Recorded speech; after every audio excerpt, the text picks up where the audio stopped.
जय श्री कृष्णा दोस्तों, बीएसरा फैमिली में आपका स्वागत है। दोस्तों, सावन का महीना बहुत ही श्रेष्ठ माना जाता है, भगवान शंकर का प्रिय माना जाता है और भगवान शंकर को प्रसन्न करना भी बहुत सरल है।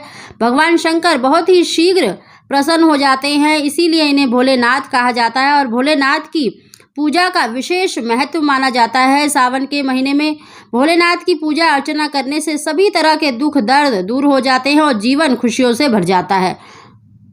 दोस्तों, भगवान शंकर को प्रसन्न करना बहुत ही सरल है और सावन का महीना इनका प्रिय माना जाता है।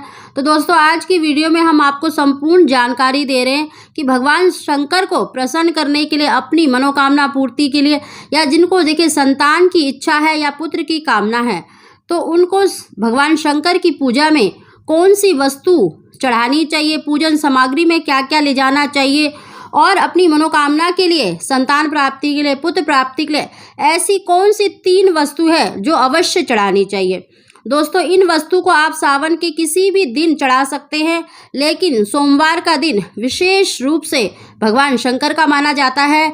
इसीलिए अगर सोमवार के दिन इन वस्तु को अगर आप शिवलिंग पर अर्पित करते हैं तो बहुत ही शीघ्र भगवान शंकर प्रसन्न हो जाते हैं।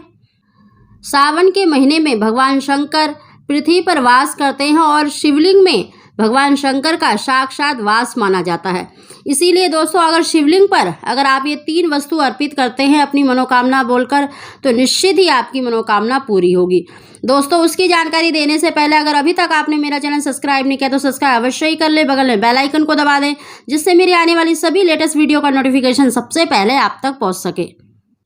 सबसे पहले दोस्तों, आपको देखिए सावन मास में भगवान शंकर की पूजा किस प्रकार करनी चाहिए और आपको क्या पूजन सामग्री ले जानी चाहिए।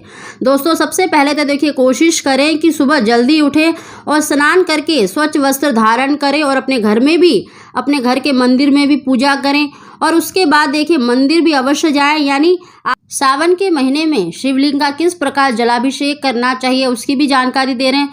दोस्तों, अगर आप देखिए पंचामृत से अगर भगवान शंकर का जलाभिषेक करते हैं तो उसमें कौन सी सामग्री आपको यूज़ करनी चाहिए।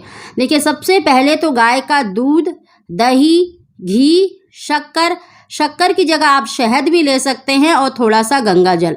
दोस्तों, इन चीज़ों को मिलाकर आप पंचामृत बना सकते हैं, या फिर आप सिर्फ स्वच्छ जल में थोड़ा सा गंगा जल डालकर भी मतलब शिवलिंग का जलाभिषेक कर सकते हैं, या फिर आप सिर्फ गाय के दूध से भी ओम नमः शिवाय कहते हुए शिवलिंग का जलाभिषेक कर सकते हैं। दोस्तों, इस प्रकार अगर आप शिवलिंग का जलाभिषेक करते हैं तो बहुत ही शीघ्र भगवान शंकर प्रसन्न हो जाते हैं। दोस्तों, पूजन सामग्री में देखिए आप अपनी इच्छा अनुसार कुछ भी सामग्री ले जाएं। उसमें जैसे पीला चंदन या सफ़ेद चंदन अवश्य ले जाना चाहिए, फूल फल अवश्य ले जाएं, जैसे बेलपत्र भगवान शंकर के प्रिय माने जाते हैं, भांग धतूरा, साथ ही कुछ मीठा भी अवश्य ले जाएं। और साथ ही देखिए आपको जो विशेष रूप से जो बिल्कुल भी नहीं भूलना है वो है अक्षत। दोस्तों, अक्षत का अर्थ होता है कि बिना टूटा फूटा चावल। तो आपको शिव की पूजा में अक्षत अवश्य चढ़ाने हैं। अक्षत के बिना देखिए भगवान शंकर की पूजा अधूरी मानी जाती है और अक्षत हर घर में होते हैं, तो आप अक्षत अवश्य ले जाएं और माता पार्वती को लगाने के लिए देखिए रोली कुमकुम भी अवश्य लेके जाएं और भगवान शंकर की आरती करने के लिए धूप दीप अवश्य ले जाएं। चाहे तो आप कपूर से अगर भगवान शंकर की मतलब आरती करते हैं तो बहुत ही श्रेष्ठ माना जाता है। साथ ही दोस्तों, आप अपनी मनोकामना के लिए देखिए जो बेल पत्र होते हैं वो 5 या 7 की संख्या में लेके जाएं और उनको धोकर आपको चिकनी साइड ओम नमः शिवाय अवश्य लिखना चाहिए। और दोस्तों, साथ ही आपको देखिए ऐसी कौन सी 3 वस्तु है जो संतान प्राप्ति के लिए, पुत्र प्राप्ति के लिए, आपके हर कार्य में अगर रुकावट आ रही है तो उसको दूर करने के लिए आपको अवश्य चढ़ानी चाहिए और ये चढ़ाने से भगवान शंकर भी बहुत ही शीघ्र प्रसन्न हो जाते हैं। दोस्तों, वैसे तो भगवान शंकर की पूजा में देखिए बेलपत्र, भांग धतूरा ये अवश्य चढ़ाया जाता है। इसके साथ ही दोस्तों, अगर आपकी देखिए किसी प्रकार से अगर संतान की प्राप्ति नहीं हो पा रही, आपके कार्य में अगर रुकावट आ रही है, तो आपको इस वस्तु को अवश्य चढ़ाना चाहिए। दोस्तों, ये है बांस के पत्ते। दोस्तों, अगर बांस के पत्ते अगर आपको मिल जाए तो आप अवश्य शिवलिंग पर चढ़ाएं। आपको जितने भी मिल जाएं उतने चढ़ा सकते हैं। अगर आपको ना मिले तो इसकी जगह आप क्या चढ़ा सकते हैं। दोस्तों, आपको चढ़ानी है हरी दुर्वा यानी घास, जो आपको आसानी से मिल जाएगी, लेकिन उसको धोकर स्वच्छ उसकी 11 अंकुर गिनकर आपको 11 अंकुर मतलब शिवलिंग पर अर्पित करनी है। दोस्तों ये हर कार्य को अगर रुकावट आ रही तो उसको दूर करने के लिए बहुत ही श्रेष्ठ माना जाता है। अगर भगवान शंकर को आप बांस के पत्ते या हरी दुर्वा हरी घास चढ़ाते हैं तो भगवान शंकर बहुत ही शीघ्र प्रसन्न होते हैं और जिस भी कार्य में आपके रुकावट आ रही है, चाहे संतान प्राप्ति में, पुत्र प्राप्ति में, तो निश्चित ही वो दूर होगी। दूसरी वस्तु है दोस्तों कमल का फूल। कमल का फूल बहुत ही श्रेष्ठ माना जाता है। जब रामचंद्र जी ने लंका दहन किया था तो उस समय भगवान राम जी ने शिवलिंग पर कमल का फूल अर्पित किया था, जो हर मनोकामना की पूर्ति के लिए माना जाता है। अगर आप सावन के किसी भी सोमवार में किसी भी दिन अगर कमल का फूल अर्पित करते हैं तो बहुत ही शीघ्र आपकी मनोकामना पूरी होती है। अगर बाय चांस अगर आप कमल का फूल ना मिले तो आप कमल गट्टे का जो बीज होता है वो भी अर्पित कर सकते हैं। दोस्तों सावन के महीने में एक बार तो अवश्य इन वस्तु को अर्पित करें। दोस्तों तीसरी है नारियल यानी श्रीफल, जो बेटे का स्वरूप माना जाता है।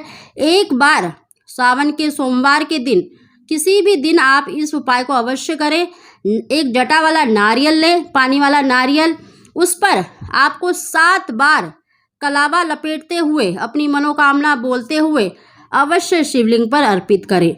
और दोस्तों जब आप इसे अर्पित करेंगे उसके बाद आपको इसे प्रसाद स्वरूप उठा लेना है। इसका प्रसाद, इसका जल अवश्य ग्रहण करना है। पति पत्नी दोनों ग्रहण करें। अगर इसमें से बीज निकलता है तो अवश्य स्त्री इसको ग्रहण करे तो शीघ्र ही उसको पुत्र की प्राप्ति होती है। अगर ना भी निकले तो दोस्तों आप जो नारियल की गिरी होती है उसका प्रसाद अवश्य ग्रहण करें। दोस्तों इन तीनों वस्तु को आप सावन के किसी भी सोमवार के दिन अर्पित कर सकते हैं। आप कोई एक वस्तु भी अर्पित कर सकते हैं, चाहे तो तीनों वस्तु भी अर्पित कर सकते हैं। दोस्तों इन्हें अर्पित करने से भगवान शंकर शीघ्र प्रसन्न होते हैं और आपकी मनोकामना शीघ्र पूरी होती है। और ये संतान प्राप्ति के लिए ही शिवलिंग पर अर्पित किया जाता है। साथ ही दोस्तों सावन के किसी भी सोमवार के दिन आप एक बार बेलपत्र, मतलब बेलपत्र तो आप हमेशा ही चढ़ाएं, लेकिन जो बेल फल होता है वो भी अवश्य चढ़ाएं और धतूरे का जो फल होता है उसको भी अवश्य चढ़ाना चाहिए, क्योंकि फल चढ़ाने से फल की ही प्राप्ति होती है। इस बात का विशेष ध्यान रखें कि सावन के किसी भी दिन में आप भगवान शंकर का पूजन करते हैं तो उनकी प्रिय वस्तु को अवश्य अर्पित करें। साथ ही दोस्तों देखिए, जब आप भगवान शंकर की पूजा करते हैं तो अपनी मनोकामना नंदी के बाएं कान में अवश्य बोलनी चाहिए और कुछ ना कुछ उनके लिए फल मिठाई अवश्य निकालें। दोस्तों ऐसा करने से भी आपकी मनोकामना शीघ्र पूरी होती है। साथ ही दोस्तों जब भी आप भगवान शंकर का मतलब पूजा कर रहे हैं और पूजा करने के बाद बाहर निकल रहे हैं तो भगवान शंकर की तरफ यानी शिवालय की तरफ आपको अपनी पीठ कभी नहीं करनी चाहिए। भगवान शंकर की तरफ, शिवालय की तरफ अपना मुंह करते हुए ही बाहर निकलना चाहिए। दोस्तों अगर इस प्रकार अगर आप भगवान शंकर का सावन के महीने में पूजा करते हैं, ये पूजन सामग्री ले जाते हैं, तो निश्चित मानिए आपकी मनोकामना शीघ्र पूरी होगी। क्योंकि आज की वीडियो में हमने भगवान शंकर को प्रसन्न करने की चीज़ें बताई हैं, उनको शीघ्र किस प्रकार प्रसन्न किया जाता है उन्हीं वस्तुओं को आपको जानकारी दी है। दोस्तों अगर ये वस्तु आप अर्पित करेंगे तो निश्चित ही आपको संतान की प्राप्ति होगी, आपकी पुत्र की प्राप्ति होगी, आपकी जो भी मनोकामना है वो अवश्य ही पूरी होगी। दोस्तों अगर आपको हमारी जानकारी वीडियो पसंद आई हो तो इसको लाइक अवश्य ही करें और कमेंट बॉक्स में हर हर महादेव अवश्य लिखें। आप सभी को जय श्री कृष्णा।